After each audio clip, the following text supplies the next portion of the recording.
importante para um diagnóstico mais rápido, mas de casos um pouquinho mais complicados. Essa na área de assistência. O outro papel importante dos municípios é exatamente o combate ao foco do mosquito. E não adianta só falar da assistência dos pacientes da dengue, nós temos que aumentar a assistência, mas nós temos que nos preocupar em evitar que a dengue aconteça.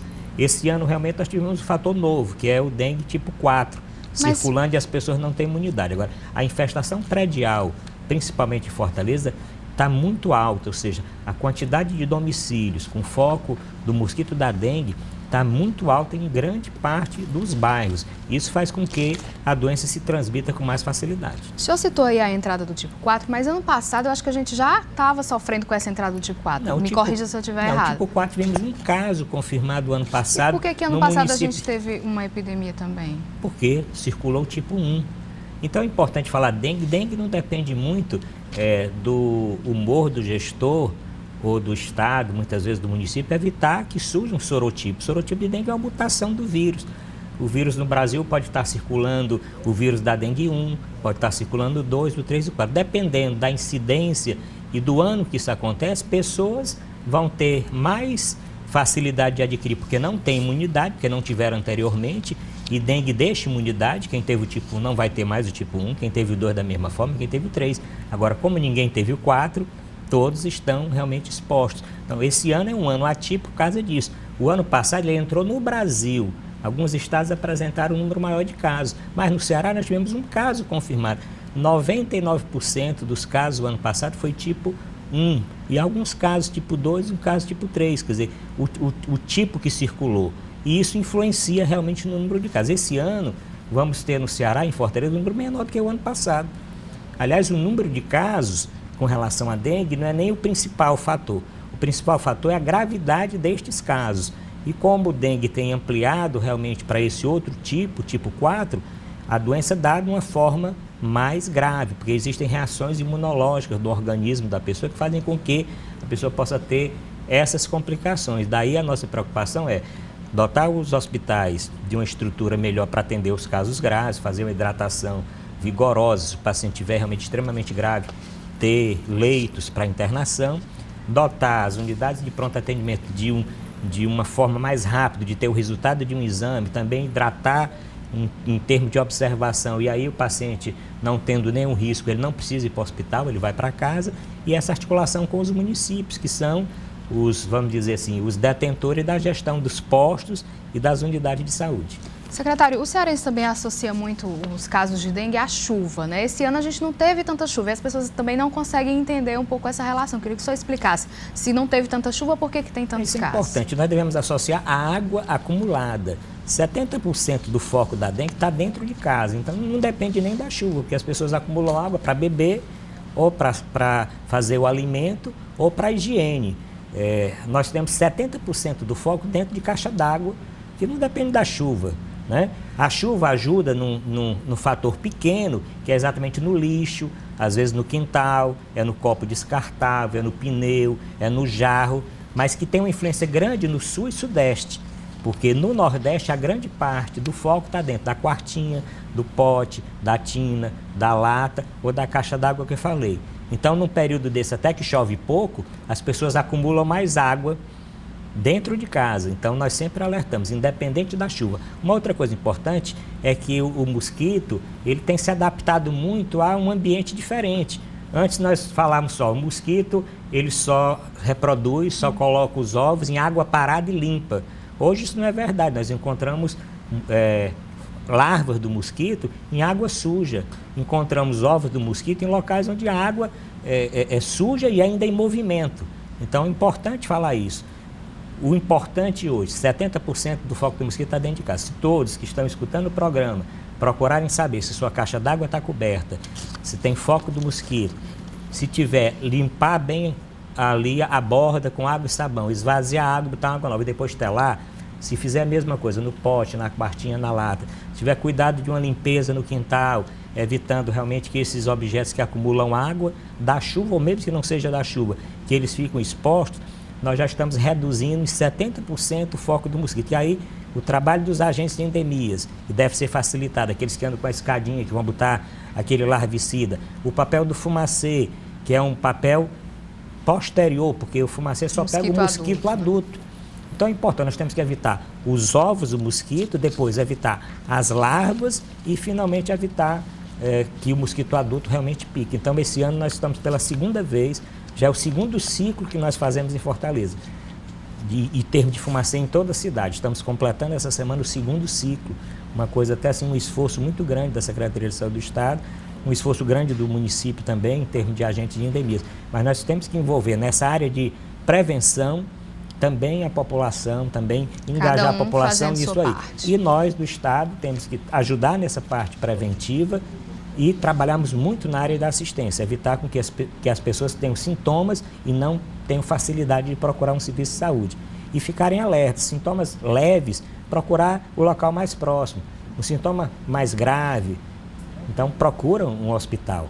Mas inicialmente pode procurar um programa de saúde da família ou uma unidade básica de saúde para ter ali o seu diagnóstico. Para fazer um diagnóstico diferencial é uma virose comum. Nessa época do ano nós temos muitas outras doenças, não é só isso. Tem muitos casos de dengue, mas existem outras doenças também. E como é que vocês estão tentando vencer esse desafio aí? Tem mais leitos nesse período de dengue? Como é que vocês estão trabalhando isso? Questão de médicos, gente se queixando de falta de médicos? As estruturas das UPAs. Nossas UPAs estão super bem equipadas e com todas as equipes completas. Nós temos UPAs com 6 médicos de plantão durante 24 horas. Então, em termos de atendimento, em termos de exame de laboratório, em termos de hidratação, da mesma forma. Os hospitais de referência para criança, o Hospital Alberto Seire, e para adulto, o Hospital São José, da mesma forma, foi reforçado. E o município reforçou colocando unidades básicas de saúde. É importante que a população saiba qual a unidade mais próxima da sua casa, que pode ir até a pé, pode se deslocar facilmente, saber a unidade que está funcionando no terceiro turno, unidade que estão funcionando também aos sábados e aos domingos. Por que a gente vê mais esses casos em Fortaleza? 2 cidades, eu acho que no boletim da semana passada que a gente trouxe aqui, né? Foram Fortaleza e Crato. Fortaleza não acumula tanta água como em outros Pois é, então mostrando que o problema não é só, mas acumula água dentro, tem água acumulada em casa. Todo mundo tem uma caixa d'água, ou tendo água encanada ou não, sempre tem um reservatório de água em casa.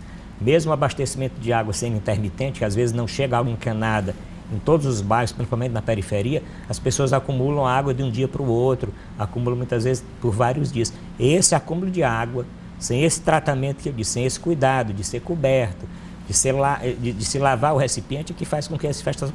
Por que Fortaleza está vivendo esse problema? Porque a infestação mais alta de todo o Ceará está exatamente na capital, onde as pessoas normalmente são mais esclarecidas, onde as pessoas normalmente têm uma estrutura maior. Mas, infelizmente, é isso. Nós observamos muito facilmente que as pessoas matam a barata, batem num rato, numa coisa maior, até num inseto. Mas o mosquito da dengue, ele tão pequenininho, nós não observamos isso. Isso é estatístico. Se nós pegarmos agora um boletim do agente de endemias, ele vai dizer que percorreu um bairro X e que encontrou em 50% daquelas casas larva dentro da caixa d'água, que encontrou na quartinha, no pote, da mesma forma. Então, esse trabalho é extremamente importante. O Estado tem que alertar, o Estado é responsável por todo esse papel, o Estado não pode se furtar. Nós temos que pedir que a população também se engaje. Não é só fazer um mutirão de final de semana. Isso não resolve. Mutirão de final de semana resolve para o lixo. Mas olhar a caixa d'água, olhar o copo, a quartinha, essa coberta e essa limpeza, isso tem que ser constante, tem que ser diário. E tem que ser o ano todo, porque nós observamos também que dengue antigamente dava mais nesse período, mas tivemos vários anos que dengue foi praticamente o ano todo. Teve uma incidência maior nesse período agora, mas foi praticamente o ano todo. Então daí, nós só vamos ficar livres da dengue quando tivermos uma vacina. Da mesma forma como agora o Brasil conseguiu estar vacinando contra a gripe, tanto a gripe sazonal, a gripe comum, como a própria gripe A, o H1N1, a gripe suína, que está sendo, essa vacina vai agora até o dia 25, quando nós tivemos vacinas que estão sendo produzidas no mundo, testadas já em humanos, essas vacinas disponíveis para que países como o Brasil, que tem alta transmissão da dengue, possa vacinar a sua população, nós vamos ficar resolvidos. Enquanto isso, nós temos que trabalhar realmente em termos de diminuir o foco do mosquito e tratar de melhorar a assistência. Ok, secretário, muito obrigada pela sua participação aqui no nosso programa. Eu que agradeço. Agora a gente vai para o intervalo. Na volta, vamos saber mais sobre esse trabalho do município? O secretário citou aí a ampliação aí das redes. Vamos saber mais sobre isso depois do intervalo.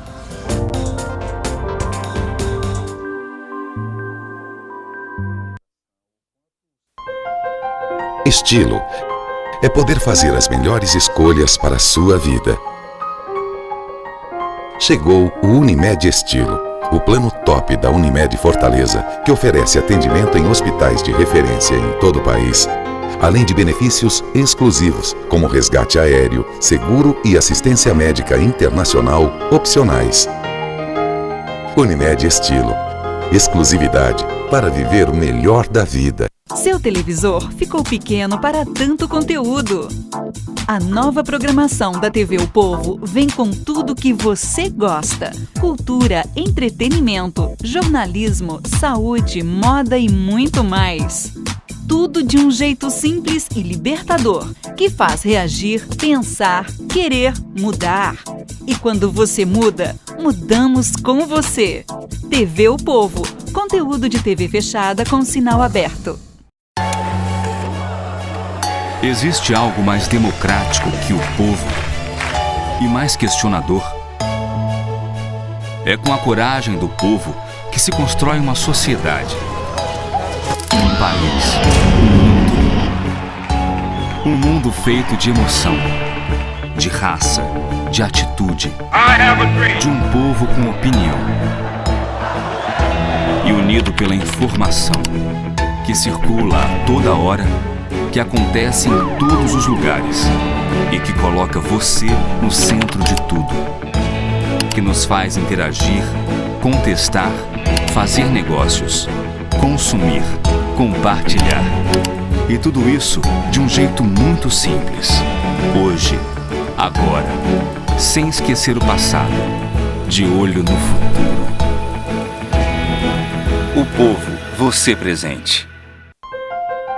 Estilo é poder fazer as melhores escolhas para a sua vida.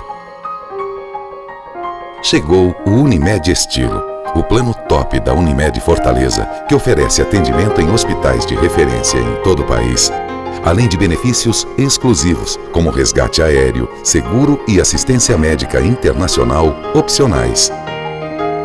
Unimed Estilo, exclusividade para viver o melhor da vida.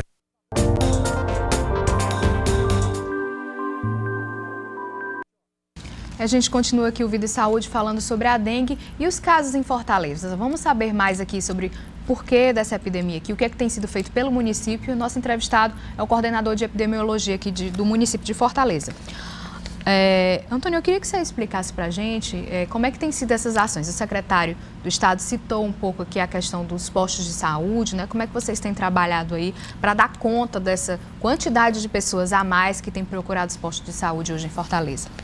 Bom, na verdade, antes de falar especificamente sobre esse tema dos postos de saúde, queria falar um pouco sobre a situação epidemiológica que a gente vive nesse momento.